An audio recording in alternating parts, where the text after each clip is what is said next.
இன்னைக்கு இருக்கக்கூடிய உணவியல் மாற்றங்கள் மற்றும் வாழ்க்கை முறை மாற்றங்கள் அதன் காரணமாக ஏற்படக்கூடிய அனைத்து பாதிப்புகளுக்கும் பல மருத்துவர்கள், இயன்முறை மருத்துவர்கள் அனைவரும் சொல்லக்கூடிய ஒரு எளிமையான பயிற்சி நடைப்பயிற்சி மட்டும்தான். நடைப்பயிற்சியை எவ்வாறு ஆரம்பிக்கிறது, அதற்கு சில நடைமுறைகளை நம்ம கவனமா செய்யணும். நடைப்பயிற்சி இன்னைக்கு ஆரம்பிக்கிற பல பேர் ஆரம்பிச்ச உடனேயே ரொம்ப ஹை ஸ்பீட்ல நடக்கிறத கவனிச்சிருப்போம். திடீர்னு லாங் டியூரேஷன் நடப்பாங்க, லாங் டிஸ்டன்ஸ் நடப்பாங்க. ஸோ இந்த மாதிரி செய்கிறதுனால இவங்களுக்கு கை கால்கள் வலி ஏற்படும், தசை பகுதியில், டெண்டான் பகுதியில் இதெல்லாம் வலி ஏற்படக்கூடிய வாய்ப்புகள் இருக்கு. அப்படி திடீர்னு ஒரு எக்ஸசைஸ், நடைப்பயிற்சி இந்த மாதிரி ஏதாவது செய்ததுக்கு அப்புறம் காஃப் மசில்ல, நீ ஜாயின்ட் பெயின் எல்லாம் வலி வரக்கூடிய நான் நிறைய பேரை பார்த்துருக்கேன். அப்போ நம்ம இந்த நடைப்பயிற்சி ஆரம்பிக்கிறதுக்கு என்னென்ன விஷயங்களை நம்ம ஃபாலோ பண்ணணும், இதை நம்ம வரிசையா பார்க்கலாம். முதல்ல நடைப்பயிற்சி ஆரம்பிக்கிறதுக்கு முன்னாடி நம்மளை தயார்படுத்திக்கிறணும். என்னென்ன மாதிரியான விஷயங்கள்லாம் அதை நம்ம ஃபாலோ பண்ணணும். முதல்ல வாக்கிங் நம்ம போகிறதுக்கு தேவையான ஃபுட்வியர்ஸ், நம்ம தினந்தோறும் வாக்கிங் போகிறோம் அப்படின்னீங்கன்னா அதற்கு தேவையான மாதிரி ஃப்ளெக்சிபிளாக இருக்கக்கூடிய ஷூ தேவை. அதை ப்ராப்பராக செலக்ட் பண்ணிக்கிறணும். அதுக்கப்புறம் நம்ம அணியக்கூடிய உடைகள், இது நல்லா காத்தோட்டமாக காட்டன்ல இருக்கக்கூடிய ட்ரெஸ்ஸா இருந்தா இருக்கும். வாக்கிங் போக ஆரம்பிச்சதுக்கு அப்புறம் குறைந்த தூரத்திலேயே பல பேருக்கு தண்ணி தாகம் எடுக்கிறது நம்ம நிறைய பேர் கவனிச்சிருப்போம். 1/2 லிட்டர் வாட்டர் கேன்ல தண்ணி எடுத்துட்டு போனாங்கன்னா கடகடன்னு 1/2 லிட்டர் தண்ணியும் பிடிக்கிறதையும் கவனிச்சிருப்போம். இந்த மாதிரி நம்ம செய்யறத கொஞ்சம் அவாய்ட் பண்றது நல்லது. எக்ஸசைஸ் ஆரம்பிச்சு இடையிலேயே தண்ணி அருந்துறத நிப்பாட்டிட்டு வாக்கிங் ப்ராக்டிஸ் ஸ்டார்ட் பண்றதுக்கு முன்னாடியே தேவையான அளவுக்கு தண்ணி குடிச்சிடணும். குறைந்தது ஒரு 300 ml இருந்து 500 ml வரைக்கும் நம்ம தண்ணி எடுத்துக்கிறது போதுமானது. அல்லது வேற ஏதாவது லிக்விட் ஐட்டம் மில்க், ஜூஸ் இந்த மாதிரி இது கூட நம்ம எடுத்துக்கலாம். இந்த வாக்கிங் ப்ராக்டிஸை ஸ்டார்ட் பண்றதுக்கு முன்னாடி வார்ம் அப் எக்ஸசைஸ் நம்ம கண்டிப்பா பண்ணணும். இந்த வார்ம் அப் எக்ஸசைஸ் பத்தி நம்ம ஏற்கனவே ஒரு வீடியோல பதிவு போட்டிருக்கோம். அதை ஃபாலோ பண்ணுங்க. குறைந்தது ஒரு 5 நிமிடம் முதல் 10 நிமிடமாவது ஒரு வார்ம் அப் எக்ஸசைஸ் இருக்கணும். இது ஃபுல் ரேஞ்ச் ஜாயிண்ட் மூவ்மெண்ட்டாக இருக்கலாம், மைல்டாக செய்யக்கூடிய ஸ்ட்ரெச்சிங்காகவும் இருக்கலாம். வாக்கிங் எக்ஸசைஸ் நம்ம ஸ்டார்ட் பண்ணும் பொழுது டைம் நம்ம வச்சிருப்போம் இல்லையா. ஃபார் எக்ஸாம்பிள் இப்போ ஒரு 1 hour நம்ம வாக்கிங் நடக்க போகிறோம். அதில் 15 minutes ஸ்லோ வாக்கிங் இருக்கணும். அடுத்த 10 minutes கிராஜுவலாக கொஞ்சம் கொஞ்சமாக ஸ்பீடை கூட்டணும். இன்ஸ்டண்ட்டாக கூட்டக்கூடாது, கிராஜுவலாக கூட்டணும். அதுக்கப்புறம் ஒரு 10 minutes அதே ஸ்பீட்லேயே மெயின்டைன் பண்ணணும். அதுக்கப்புறம் கிராஜுவலாக ஸ்பீடை கொஞ்சம் கொஞ்சமாக குறைச்சிட்டு அதுக்கப்புறம் ஒரு 15 நிமிஷம் ஒரு ஸ்லோ வாக்கிங் இருக்கணும். இது நல்லா ஞாபகம் வச்சுக்கோங்க. நான் சொன்ன இந்த 1 மணி நேரத்தில் 1/4 மணி நேரம் ஸ்லோ வாக்கிங், கடைசி 1/4 மணி நேரம் ஸ்லோ வாக்கிங், நடுவில் இருக்கிற 30 நிமிஷத்துலேயே 10 நிமிஷம் கிராஜுவலாக ஸ்பீடை இன்க்ரீஸ் பண்ணணும், 10 நிமிஷம் அந்த ஸ்பீடை மெயின்டைன் பண்ணணும், 10 நிமிஷம் கிராஜுவலாக டிக்ரீஸ் பண்ணணும். இந்த மாதிரி நம்ம வாக் பண்ணும் பொழுது நம்மளுக்கு எந்த ஒரு பாதிப்பும் ஏற்படாது. வாக்கிங் பண்ணும் பொழுது நம்மளுடைய உடல் என்ன ஒரு பொசிஷன்ல இருக்கணும். ஏன்னா இன்னைக்கு நம்ம வாக் பண்ணும்போது இன்னைக்கு பல பேர் மொபைல் யூஸ் பண்ணிட்டு கீழே குனிஞ்சுக்கிட்டே போவாங்க, ஏதாவது பேசிக்கிட்டே போவாங்க. சிலர் டிஃப்ரெண்ட் டைப் ஆஃப் பொசிஷன்ல பாடியை வச்சிருப்பாங்க. ஃபார்வர்ட் பெண்டிங்ல இருப்பாங்க. கைகளை ஒரு கைகளை மட்டும் ஆட்டிட்டு போவாங்க, ஒரு கைகளை ஆட்ட மாட்டாங்க. இந்த மாதிரி டிஃப்ரெண்டா பார்த்தீங்கன்னா சின்ன சின்ன மிஸ்டேக் பண்ணுவாங்க. வாக்கிங் பண்ணணும் அப்படின்னீங்கன்னா ஸ்ட்ரைட்டா முதுகு நேரம் நிமிர்ந்து நிற்கணும், தலை ஸ்ட்ரைட்டா இருக்கணும், நம்மளுடைய விசிபிலிட்டி ஸ்ட்ரைட்டா இருக்கணும், தோள்பட்டைகள் நல்லா ரிலாக்ஸ்டா இருக்கணும். வாக் பண்ணும்போது ஓரளவுக்கு அது ஸ்விங் பண்ணா போதுமானது. வாக்கிங் பண்ணும் பொழுது நம்மளுடைய கால்களில் ஸ்டெப்ஸ் எவ்வளவு தூரம் வைக்கிறது அப்படின்றது நிறைய பேருக்கு ஒரு குழப்பம் இருக்கும். நம்ம இனிஷியேட் பண்ணும் பொழுது வாக்கிங் ஸ்டெப்ஸ் குறைந்தது ஒரு 1/2 அடியில இருந்து 1 அடிக்குள்ள இருந்தா போதுமானது. ஏன்னா அதை விட அதிகமான டிஸ்டன்ஸ் வேண்டிய அவசியம் இல்லை. இது நம்ம ஸ்ட்ரைட் லென்த் அப்படின்னு நம்ம சொல்லுவோம். 2 கால்களுக்கு இடைப்பட்ட அந்த தூரம் அதிகமாக இருந்துச்சு அப்படின்னீங்கன்னா உங்களுடைய மசில் ஒர்க் அவுட் அதிகமாக இருக்கும். அதனால வலி வருவதற்கு வாய்ப்புகள் இருக்கு.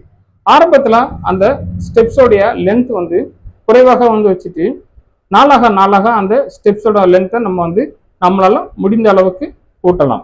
ரைட். அதுக்கப்புறம் நம்ம ஒரு பயிற்சிகள் செய்யும் பொழுது என்னென்ன செய்யணும் செய்யக்கூடாதுன்றதை நல்லா தெரிஞ்சுக்கணும். அடுத்தது என்னென்ன செய்யக்கூடாதுன்றதை கண்டிப்பா தெரிஞ்சுக்கிறணும். முதல்ல ஒரு பயிற்சிகளை நம்ம ஆரம்பிக்கிறோம் இல்லையா, அந்த நடைப்பயிற்சி ஆரம்பிச்ச உடனேயே ரொம்ப தூரம் நடக்கிறத அவாய்ட் பண்ணிக்கிறோம். ஆவரேஜா ஒரு அடல்ட் ஹியூமன் வந்து பார்த்தீங்கன்னா 1 ஹவரில் 4 கிலோமீட்டர் டிஸ்டன்ஸ் வந்து நடக்கலாம். இது மாடரேட் ஸ்பீடில் வந்து நடக்கக்கூடிய ஒரு வாக்கிங்.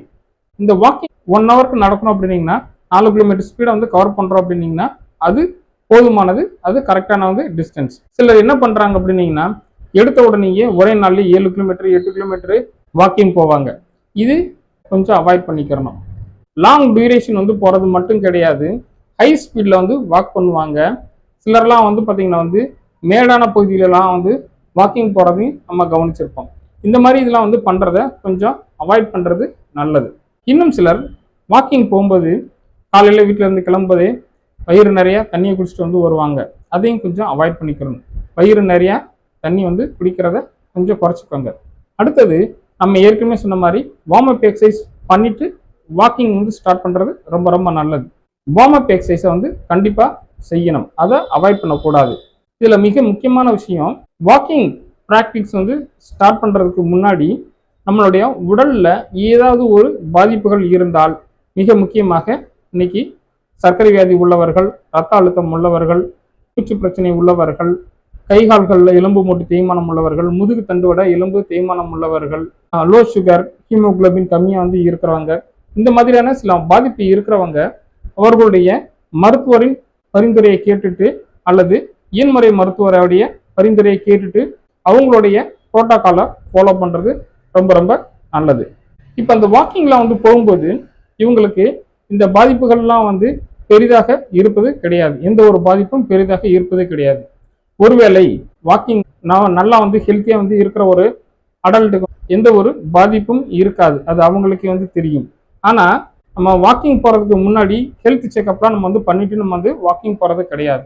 அப்ப வாக்கிங் போகும்பொழுது நம்மளுக்கு ஏதாவது ஒரு பிரச்சனை ஏற்படும் பொழுது, ஒரு ஹெல்த் இஷ்யூஸ் வந்து வரும் பொழுது, சிம்டம்ஸ் ஏதாவது தெரிஞ்சிச்சு அப்படின்னீங்கன்னா என்னென்ன சிம்டம்ஸ் வந்து தெரியும் பொழுது நம்ம வந்து வாக்கிங்கை ஸ்டார்ட் பண்ணணும் அப்படின்றதை நம்ம வந்து தெரிஞ்சுக்கணும். முதல் விஷயம், நமக்கு வாக்கிங் வந்து போறக்கூடிய பல பேர் ரத்த அழுத்தம் அதிகமாக இருப்பதை தெரிஞ்சிருக்க மாட்டாங்க, இதய துடிப்பு அதிகமாக இருக்கிறத தெரிஞ்சிருக்க மாட்டாங்க. அப்ப திடீர்னு இவங்களுக்கு வந்து இதய படபடப்பு இருந்தாலோ அல்லது ரத்த அழுத்தம் அதிகமாகக்கூடிய அறிகுறிகள் ஏதாவது தெரிஞ்சாலோ உடனே வாக்கிங்கை நிறுத்திடணும். அடுத்தது, மூச்சரிப்பு வரக்கூடிய பல பேர் இருக்கிறாங்க. ஏன்னா நம்ம எல்லா காலநிலையிலும் வந்து போயிட்டு இருப்போம். எல்லா காலநிலையும் நம்மளுக்கு வந்து பிரீத்திங் ப்ராப்ளம் வராது. நம்மளுக்கு பொதுவாக குளிர்காலங்கள்ல மழைக்காலங்கள்ல தான் இந்த மூச்சு பிரச்சனை வரக்கூடிய வாய்ப்புகள் இருக்கு. அதுவும் வீசிங் ட்ரபிள் இருக்கிறவங்க இந்த டைமிங்ல வந்து வாக்கிங் போறதை நம்ம வந்து கொஞ்சம் கவனமா யோசிச்சு பண்றது ரொம்ப ரொம்ப நல்லது. அடுத்தது, கிட்டினஸ் பல பேருக்கு வரும். நல்லா நடந்து போயிட்டே வந்து இருப்பாங்க. காலையில எம்டி ஸ்டொமக்ல வாக்கிங் வந்து போறதுனால இவங்களுக்கு வந்து திடீர்னு லோ சுகர் வந்து ஆகும், டீஹைட்ரேஷன் வந்து ஆகும். அதனால கிட்டினஸ் வரக்கூடிய வாய்ப்புகள்லாம் வந்து இருக்கு. இப்போ இவங்கெல்லாம் வந்து டீஹைட்ரேஷன் வந்து ஆகாம இருக்கிறதுக்கு தான் நம்ம வந்து கொஞ்சம் லிக்விட் ஐட்டம் ஏதாவது எடுத்துட்டு வாக்கிங் போக சொல்றோம். அப்படிங்கிறதும் ஒரு சிலருக்கு வந்து டீஹைட்ரேஷன் வந்து ஆகி இவங்களுக்கு கிட்டினஸ் வரக்கூடிய வாய்ப்புகள் இருக்கும். அந்த மாதிரி ஏதாவது இந்த சிம்டம்லாம் தெரியிற பட்சத்தில் இவங்க வாக்கிங்கை உடனே ஸ்டாப் பண்றது ரொம்ப ரொம்ப நல்லது. அடுத்தது, பல பேருக்கு உடல் எடை அதிகமாகி இருக்கக்கூடிய காரணத்தினால தான் நம்ம வந்து வாக்கிங் போறத ஒரு பயிற்சியா செய்கிறோம். நம்ம அப்படி வாக்கிங் போறத வந்து ஒரு பயிற்சியா செய்யும் பொழுது கை கால்களில் டயர்ட்னஸ் வந்து இருந்தது அப்படின்னீங்கன்னா, அந்த ஜாயிண்ட்ல அந்த தசை பகுதி முடிகிற இடத்துல ஏதாவது பெயின் இருந்துச்சு அப்படின்னீங்கன்னா அப்பயும் நம்ம வந்து இந்த வாக்கிங் ப்ராக்டிஸ் பண்றத ஸ்டாப் பண்ணணும். இப்போ நான் சொல்லக்கூடிய இவ்வளவு அறிகுறிகள் ஏதாவது ஒரு பாதிப்புகள் ஏற்படும் பட்சத்தில் நீங்கள் வாக்கிங் போகிறத அவாய்ட் பண்ணிட்டு முதல்ல ரெஸ்ட்டுக்கு வந்து போகணும். அதுக்கப்புறம் ரெஸ்ட்டுக்கு வந்து போயிட்டீங்க அப்படின்னீங்கன்னா இந்த சிம்டம்லாம் கொஞ்சம் கொஞ்சமாக வந்து குறைய ஆரம்பிக்கும். உங்களுடைய பாதிப்பு எந்த அளவுக்கு இருக்குன்றத உங்களுடைய மருத்துவர்கிட்ட கலந்து ஆலோசித்த பிறகு மறுபடியும் நீங்கள் வந்து வாக்கிங் ப்ராக்டிஸை ஸ்டார்ட் பண்ணலாம். ஸோ இந்த மாதிரி நம்ம வந்து வாக்கிங் பண்ணுறதுக்கு என்னென்ன விஷயங்களை வந்து ஃபாலோ பண்ணுன்றது தெரிஞ்சுக்கணும். உங்களுக்கு மறுபடியும் ஒரு தடவை வந்து சொல்கிறேன். முதல்ல நம்ம வந்து வாக்கிங் எக்ஸசைஸ் வந்து போகிறதுக்கு நம்ம ப்ரிப்பேர் பண்ணணும் அப்படின்னீங்கன்னா நம்மளுக்கு தேவையான காலணிகள், தேவையான உடைகளை வந்து கரெக்டாக நம்ம வந்து போட்டிருக்கணும். தேவையான அளவுக்கு வந்து நீர்ச்சத்து எடுத்துக்கிறணும். பயிற்சிகள் ஸ்டார்ட் பண்ணுறதுக்கு முன்னாடி, வாக்கிங் ப்ராக்டிஸ் பண்ணுறதுக்கு முன்னாடி இந்த வார்ம் அப் எக்ஸசைஸ் அப்படின்றத கம்பல்சரியாக பண்ணுறது மிக மிக நல்லது. வாக்கிங் ஸ்டார்ட் பண்ணும் பொழுது ஸ்பீடு அப்படின்றது மிக மிக முக்கியம். ஃபர்ஸ்ட் ஒரு 25% டியூரேஷன் நம்ம வந்து சொல்லுவோம். முதல்ல 15 நிமிடம் ஸ்லோ வாக்கிங் இருக்கணும். அடுத்த 10 நிமிஷம் கிராஜுவலாக ஸ்பீடை இன்க்ரீஸ் பண்ணணும். அடுத்த 10 நிமிஷம் அந்த ஸ்பீடை வந்து மெயின்டைன் பண்ணணும். அடுத்த 10 நிமிஷம் கிராஜுவலாக ஸ்பீடை கொஞ்சம் கொஞ்சமாக டிக்ரீஸ் பண்ணணும். அதுக்கடுத்து மறுபடியும் 15 நிமிஷம் ஸ்லோ வாக்கிங் வந்து இருக்கணும். இந்த வாக்கிங் ப்ராக்டிஸை இந்த மாதிரி கிராஜுவலாக கொஞ்சம் கொஞ்சம் ஸ்பீடை வந்து இன்க்ரீஸ் பண்ணி டிக்ரீஸ் பண்ணுறது மூலமாக உங்களுக்கு இதய பாதிப்பு, நுரையீரல் பாதிப்பு, தசைகளில் ஏதாவது பாதிப்பு இதெல்லாம் வந்து இருந்திருந்தால் உங்களுக்கு இது பெரிய அளவில் பாதிப்பு ஏற்படாமல் நம்ம வந்து பார்த்துக்கலாம். நம்ம நடக்கும்போது நம்மளுடைய உடல் எந்த பொசிஷனில் இருக்கணும், நேரம் நிமிர்ந்து நடக்கணும், தோள்பட்டை பகுதி நல்லா லூஸாக வந்து இருக்கணும், பார்வை வந்து நல்லா நேராக வந்து இருக்கணும், ஸ்டெப்ஸ்லாம் வந்து கரெக்டான டிஸ்டன்ஸில் வந்து வச்சு நடக்கணும். இது நாளாக வேணும்னா நம்ம வந்து டிஸ்டன்ஸ் வந்து கூட்டிக்கிறலாம். அடுத்தது வாக்கிங் போகும்பொழுது மிக முக்கியமாக இன்னைக்கு மொபைல் ஃபோன் பயன்படுத்துகிறவங்க மிக அதிகமாக இருக்காங்க. அதை மட்டும் முடிந்த அளவுக்கு கொஞ்சம் அவாய்ட் பண்ணுறது ரொம்ப நல்லது. இந்த வாக்கிங் போகும்போது உங்களுக்கு தேவையில்லாத ஏதாவது ஆபத்தான அறிகுறிகள், மார்பு வலி, மூச்சிறைப்பு, இதய துடிப்பு அதிகமாகுது, இதய படபடப்பு, மயக்க உணர்வு, இந்த மாதிரி சில பாதிப்புகள்லாம் வந்து வர மாதிரி இருந்துச்சுன்னா உடனே வாக்கிங் ஸ்டாப் பண்ணிடணும். அதுக்கடுத்து உடலில் வந்து இருக்கக்கூடிய தசைகளில் மூட்டு பகுதியில் ஏதாவது வலி இருந்தாலும் அதை ஸ்டாப் பண்ணிட்டு உங்களுடைய மருத்துவர் மற்றும் ஏர்முனை மருத்துவரின் ஆலோசனையின் பேரில் அடுத்து உங்கள் பயிற்சியை தொடரலாம். இந்த மாதிரி நீங்கள் வந்து வாக்கிங் எக்ஸசைஸ் வந்து பண்ணும் பொழுது இது உங்களுக்கு ஒரு பெரிய பிரச்சனையாகவே இருக்காது. மிக முக்கியமாக நம்ம தெரிஞ்சுக்க வேண்டிய விஷயம், இந்த மாதிரி நம்ம வந்து ஒரு பயிற்சியை ஸ்டார்ட் பண்ணுறோம் அப்படின்னீங்கன்னா அதை எத்தனை நாளைக்கு பண்ணணும்ன்றது வந்து கிடையாது. ஏன்னா உடல் சார்ந்த நலனுக்காக ஒரு பயிற்சியை ஸ்டார்ட் பண்ணுறோம் அப்படின்னீங்கன்னா அது நம்மளுடைய வாழ்நாள் முழுக்க செய்கிறது நல்லது. இந்த வெயிட் ரிடக்ஷன், வாக்கிங் ப்ராக்டிஸ் பண்ணுறது எல்லாமே ஒரு கண்டினியூஸ் ப்ராசஸ். இது நம்ம வந்து இத்தனை நாள் செய்யணும், இத்தனை நாள் நம்ம வந்து கேப் விடலாம் அப்படின்றதெல்லாம் வந்து இல்லை. இதை நம்ம வந்து தொடர்ந்து செய்கிறது ரொம்ப நல்லது. இந்த வாக்கிங் ப்ராக்டிஸ்லாம் நீங்கள் வந்து தொடர்ந்து செஞ்சீங்க அப்படின்னீங்கன்னா உங்களுக்கு உங்களுடைய உடல் நல்லா புத்துணர்ச்சியோடு வந்து இருக்கும். இதுதான் முக்கியமான விஷயம். வெயிட் ரிடக்ஷன் வந்து பண்ணணும் அப்படின்னீங்கன்னா அந்த வாக்கிங் எக்ஸசைஸ் வந்து கொஞ்சம் கொஞ்சமாக நம்ம வந்து அடுத்த கட்டத்துக்கு அதை ப்ராக்ரஷன் வந்து பண்ணணும். இதை பற்றின உங்களுக்கு ஏதாவது சந்தேகங்கள் இருந்தால் நீங்கள் கேளுங்க. இந்த வீடியோ தொடர்ந்து பார்த்ததுக்கு மிக்க நன்றி. மீண்டும் அடுத்த ஒரு வீடியோவில் உங்களை சந்திக்கிறேன். நன்றி.